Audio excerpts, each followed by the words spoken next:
Hello, and welcome back to our weekly Sunday school lesson. I am Elder Latanya Milliken of the All Nations Church in Oakland, California, where the pastor is Bishop Terrence L. Milliken. His wife is Lady Regina Blake Milliken, and this is our lesson 11, Adult Sunday School lesson. And we are highlighting this week Matthew's the 11th chapter. The spotlight is on the 1st through the 15th verse. The date of this lesson is August the 15th. August the 15th. Oh my God. Summer is leaving us. Oh my God, I can't believe it. I just last weekend took my grandson Zaire home to Dallas, and school start for him on Monday. And school starts for many of you maybe have already started. But school this is back to school time. We used to start school the day after Labor Day. Things have really changed. I mean, every year we knew when school was going to start. It was the day after Labor Day. And this is my favorite time of the year because, we get school clothes and oh my God, the fall would come, and I love the fall. Fall is my favorite time of year. But anyway, back to school, and I want you to keep the students, all the students and the teachers, professors, in your prayers as we continue on this COVID journey.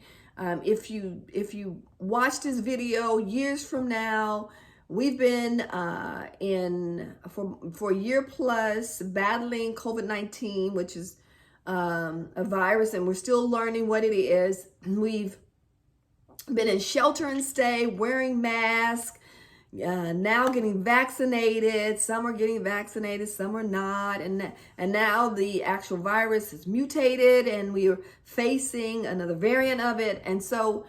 Wow, if it's just time to pray. And so when I say it's good to be here and it's good to be with you, I'm literally, because the severity of COVID-19, I'm thankful that I've survived, and many of my friends and loved ones have survived, but we've lost some on the way, and our prayers are with those family members. In fact, it creeped into my family. So anyway, that's where we've been. That's been our challenge, among other things. And so keep the children in prayer as we go back to school, and as we're wrapping up as well this summer quarter and our Sunday school lesson. So let's get to the lesson and see what we learn. In typical, I'm going to give you a little historical background. We're going to talk about the lesson, and then I'm going to prepare you for next week's lesson. And so we've been talking about heroes and one shero. And we missed that lesson, but that's okay. But the heroes in the Old Testament. This week we jump into the New Testament, where Christ is now on earth. And if you remember, and you've been on this journey with me, we had a quarter where we primarily studied the book of Matthews, and we learned how Jesus selected his disciples. We learned quite a bit of things about Jesus. And so this all it all ties in. I love it how it all ties in.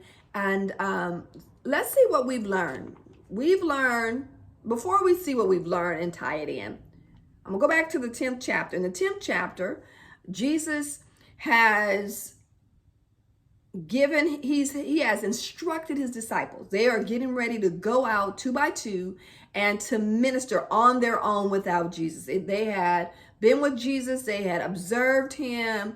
Jesus had led by example, preaching, teaching, healing, feeding the hungry, all of these things, standing in opposition of political leaders and religious leaders. All of these things had happened. And now he's sending them out, giving them instructions in this 10th chapter. In the 11th chapter, he is now on his own, and he decides, that he's going to continue his mission and ministry. And he begins to go to cities, preaching, teaching, healing, raising the dead. And in the meantime, at the same time, John the Baptist, you know what? I didn't even tell you what the subject of the lesson was. It's come, the subject of the lesson is Jesus corrects and commends John the Baptist, because the story is it's about John the Baptist.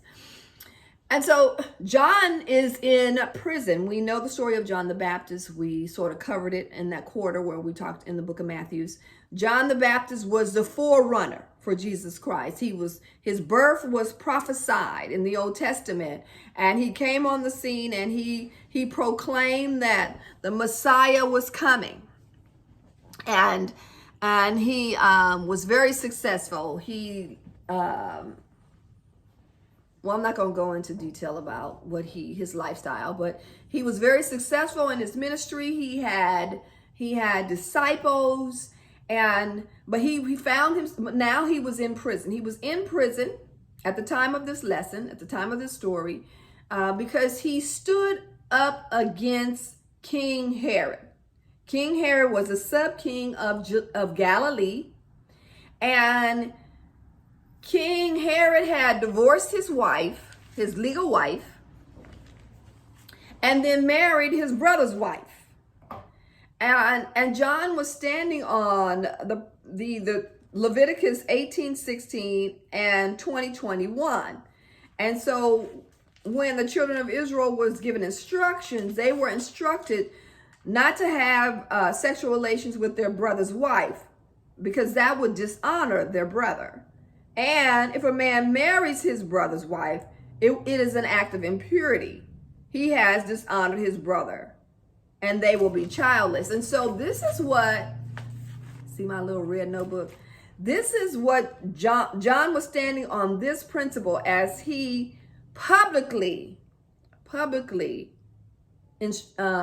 corrected or attempted to correct King Herod's actions. And as a result, he was put in prison. And so this lesson, beautiful job, Sunday school writer, ties in with some of our previous lessons. Remember, we talked about Jeremiah, how God had sent him to stand in front of the temple and to pronounce judgment on the children of Israel because of their sin. And what happened? They wanted to kill him. And so what we've learned some things. We've had some strong reminders in all of our lessons, primarily that the world we live in stands in opposition to the things of God. Those who preach the word of God are sometimes subject to persecution. Also, those who speak up for God may be ridiculed by others. Preaching is not easy. Being a prophet, we talked about that. When it was a wicked king, it was hard for the prophets. When it was a righteous king, the prophets had an okay life. So ministry is going to cost you something. Ministry is a calling. And it's not always easy. And sometimes we see people up there in leadership roles and leadership positions and teaching and preaching. It's not always easy. And so for John the Baptist, he was preaching.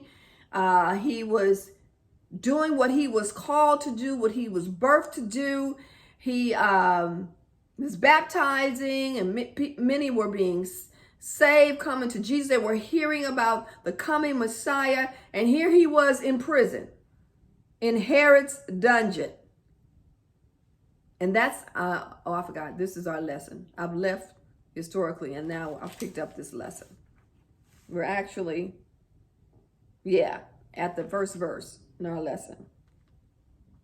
Jesus had ministered, and John had been arrested. And so John had disciples. He had heard that Jesus was ministering. And then he began to hear the results of Jesus' ministry. And so he began to think, okay, I need to find out something. I need to find out, is this the real Messiah? Is he the real Messiah, or should we look for another? Because I've preached, I've taught, I've walked out my purpose in life. I've told the truth, and I'm sitting in a dungeon. And I've done this before in my classes, and I've done this for a while. Think about, put yourself in John the Baptist's shoes. Put yourself in his shoes. Close your eyes and visualize being in prison after all he had done. Cold, dark, day after day after day, no release. And he's sitting there. And so he's starting to think, is this the real Christ? And why do you think he thought that? What were the Jews looking for in a Messiah?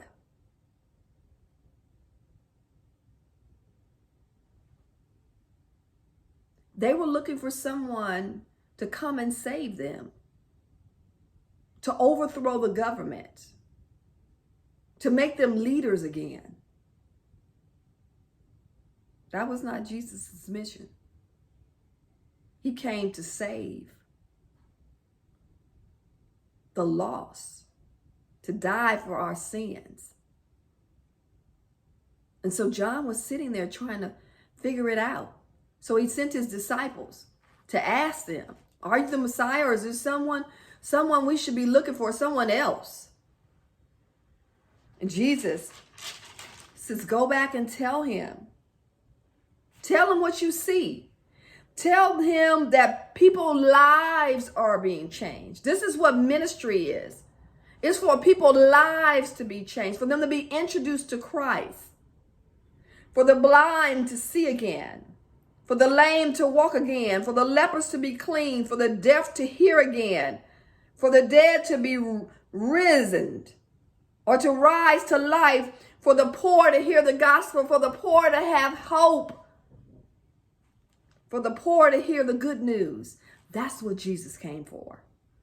And so he told John, go back and tell him, but also tell him, please don't be offended, and please don't give up hope.